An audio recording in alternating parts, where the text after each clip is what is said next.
Now they're actually shaming democracy. Well, you would also think that by the time, after we've gotten through this past election, where literally no one in the mainstream media, other than maybe Fox News, predicted that Trump was going to win. No one. They all were 100% sure that Hillary was going to win. They were had in the 90% range of probability of her winning, and they were displaying it on CNN. So they know that that's wrong.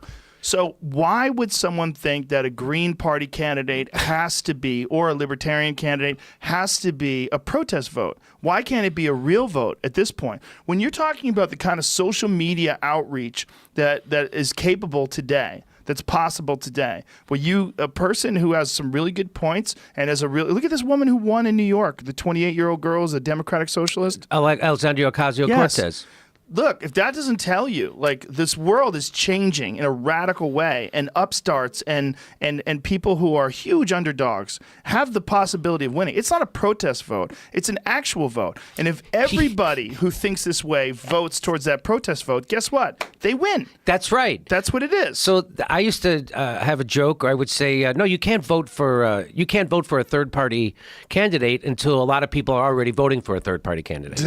Exactly. That's what they're saying. You can't vote for them. They have no chance to win. So you have to wait till a lot of people are already. So that people don't understand that inherent contradiction. And by the way, people, maybe if you spent a tenth of the energy trying to excite the half of the country that doesn't vote, as you do, and trying to voter shame progressives or Green Party or environmentalists for not giving you their vote, which you do not fucking own. Right. Exactly. If you were to spend a tenth of the energy trying to excite people who don't participate to participate instead of shaming the people who do participate, maybe you'd get somewhere. It's also this reluctance to admit that both sides are corrupt is this very strange thing that exists on people who operate within this narrow bandwidth. And this narrow bandwidth is whatever side you're on, whether it's you're on the right or the left, this is the side that you want to win. And it's the right side, and they're the good people. And the other side, even though our side does wrong, this side does worse. And they operate in this real narrow bandwidth. This is why she would think something that's possibly negative for her side is a protest vote instead of being your actual feelings on the issue. And if these people really cared about voting integrity, wouldn't they want paper ballots? Yeah. If they really cared about voter integrity, wouldn't they want ranked choice voting? Wouldn't they want that? Then you don't have to worry about this. Ranked choice voting? Ranked choice. So they have it in Maine now, right? So it's where you get to. This is my first choice. This is my second choice. This is my third choice. Oh. So you don't get to. So it eliminates that you're a spoiler. Right? Interesting. Yeah. So, and they voted in Maine, and the politicians, of course, don't want it. So they got rid of it. And they had to court reinstate it. They had to, I think it's happened twice now. How does it work in terms of, like, say if you're going to vote for, the governor of Maine? You have a first choice, a second choice, and a third choice? Let's say there's three choices. Right. So you get to say, well, let's say if your first choice was a Green Party candidate, you go, okay, that's my first choice, but my second choice would be the Democrat. So in case and my third choice would be, maybe nobody. And so does, like, second choice have different points? So if your first choice doesn't get enough votes to win, then your second choice goes, right? So that's how it works. So you're never wasting your vote. And you know what's ironic is that, and I might have, there's people who can better explain that. So please, I know people are going to, Jamie, the better way to say that, I'm sure there's better ways. But the thing that kills me is that Bernie Sanders, his whole career was about being an independent. And I have videotapes of him saying, you know what kills me is I go out and I do these talks and I talk to the people. They come up to me after these debates and they say, I like what you said and you make the most sense, but I can't vote for you because you're never going to win. I hate that. They go, I want to waste my vote. Oh, if there's one thing I hate more than that's phrase, waste your vote. This was what he was saying his entire career until now. And I want to know why. I want to know what the hell does Bernie Sanders in 2018 know that Bernie Sanders in 2006 didn't know, and Bernie Sanders in 1996 doesn't know. And he tells everybody you got to run.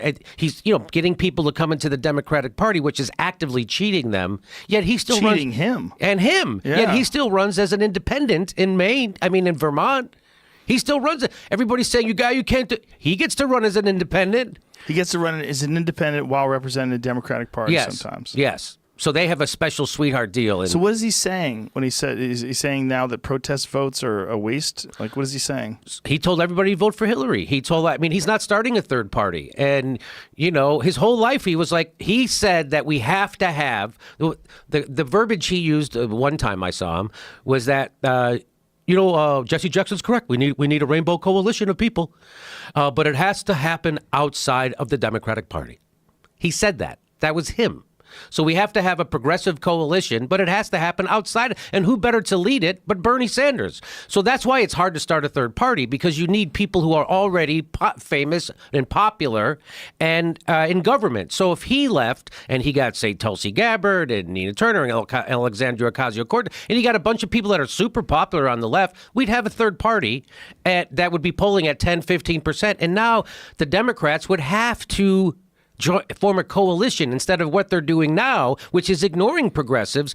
After she cheated Bernie Sanders, after the Democrats cheated Bernie Sanders in the primary, Hillary Clinton didn't choose Bernie Sanders as her vice president, as an olive branch. She didn't choose Elizabeth Warren as an olive branch. She went to her right. She got Tim Kaine, who's to the right of her, who's anti-union, who's everything bad thing you want in a corporate Democrat. He's pro-wall, the whole deal. She went so if we had a third party that actually polled at 10 or 15%, they couldn't do that anymore. They'd have to do a thing called voter outreach instead of voter shaming, or it's what it's devolved to now, which is democracy shaming. They're literally shaming people for participating in democracy. You don't get to participate in democracy because you're a third party. Well, fuck you. That's called democracy. And so, yes, I do. And I get to vote my conscience. And we'll be right back. That's a good break. That's a good ad break right there.